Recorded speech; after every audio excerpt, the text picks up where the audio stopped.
10 April 2026 তারিখে RAB কর্তৃক একটি গোপন তথ্য জানতে পারি যে মিয়ানমার পথে সাগর পথে একটি ইয়াবার চালান আসছে। তো এই তথ্যের ভিত্তিতে আমরা র্যাবের একটি বিশেষ চৌকস অভিযানী দল 15 নম্বর ঘাট এলাকায় গমন করে এবং সেখান থেকে আমরা নৌযানে করে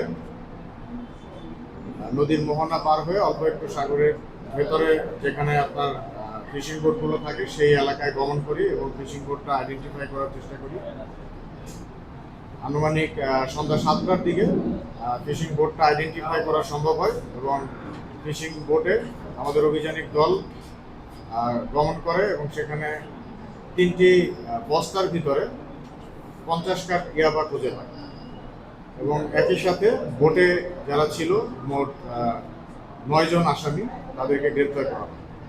গ্রেপ্তারের পর 9 জন আসামি এবং ইয়াবা এবং বোট সহ 15 নম্বর ঘাটে নিয়ে আসা হয় এবং এই পরবর্তী যে আইনানুগ ব্যবস্থা গ্রহণ করার কথা সেই অনুযায়ী আমরা আইনানুগ ব্যবস্থা গ্রহণ করি। এখানে উল্লেখ্য যে 9 জন আসামি আমরা গ্রেপ্তার করেছি, এই 9 জন আসামির মধ্যে 5 জন রোহিঙ্গা এবং 4 জন বাংলাদেশি।